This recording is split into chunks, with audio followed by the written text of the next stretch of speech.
और आपके सामने ये घोषणा कर रहे हैं 15 जनवरी के बाद जन सुराज की ओर से सारा जन सुराज परिवार हम लोग घर घर जाएंगे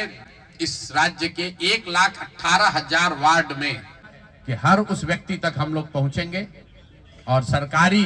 तंत्र उसको उलझा ना दे, ये ना कह दे कि ये फॉर्म नहीं भर पाया। इसलिए अब जन सुराज वो जिम्मेवारी लेगा।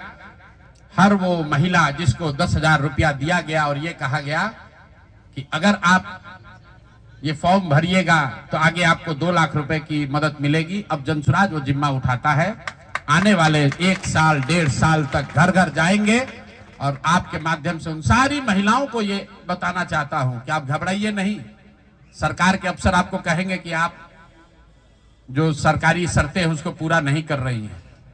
आपको 10,000 रुपए देते समय कोई शर्त नहीं रखा गया, लेकिन अब आगे क्योंकि आपसे वोट लेना था, आपसे वोट खरीदना था, अब 2 लाख रुपए देना है तो आपको सरकारी अफसर शर्त की बात करेंगे।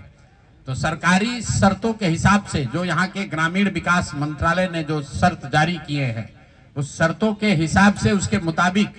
बिहार की 1.5 करोड़ महिलाओं से फॉर्म भरवाकर सरकार को जमा कराने का जिम्मा अब जन सुराज के साथियों का है। हम लोग उन घरों तक जाएंगे और आपके सामने ये घोषणा कर रहे हैं 15 जनवरी के बाद जन सुराज की ओर से सारा जन सुराज परिवार हम लोग घर घर जाएंगे इस राज्य के 1,18,000 वार्ड में हम लोग बैठकें करेंगे और बिहार के उन लोगों को जिनको ये पैसा देकर वोट खरीदा गया है उनसे वो फॉर्म भरवाएंगे। सरकार की जो योजना की शर्तें हैं उसके हिसाब से वो कागज जमा कराएंगे ताकि उनको या तो 2 लाख रुपया मिले या फिर भविष्य के लिए उनको समझ में आ जाए कि कभी गलती से भी वोट बेचना नहीं है, किसी भी लालच में नहीं पड़ना है, क्योंकि आज हुआ है तो 5 वर्ष के बाद भी हो सकता है। इसलिए दोनों काम करना है।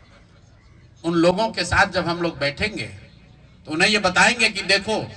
जो 10,000 रुपए देकर तुम्हारा वोट खरीद लिया अब वो तुम्हें 2 लाख रुपया नहीं देगा। तो उनको ये समझ भी होगी, सरकार की जवाबदेही भी तय होगी और आगे भविष्य में ऐसा न दोहराया जाए ये भी होगा। इसलिए 15 जनवरी से जन सुराज की ओर से 1,18,000 वार्डों में और 550 प्रखंडों में ये बिहार नव निर्माण संकल्प अभियान शुरू किया जाएगा, जिसमें मैं स्वयं और मेरे जन सुराज के सभी साथी अगले 15 से 18 महीने 1.5 बरस सब कुछ भूलकर हम लोग हर गांव, हर प्रखंड, हर वार्ड, हर घर तक पहुंचेंगे और हर उस व्यक्ति के साथ जिसके साथ अन्याय हुआ है उसके साथ खड़े होंगे, उसकी मदद करने की कोशिश करेंगे।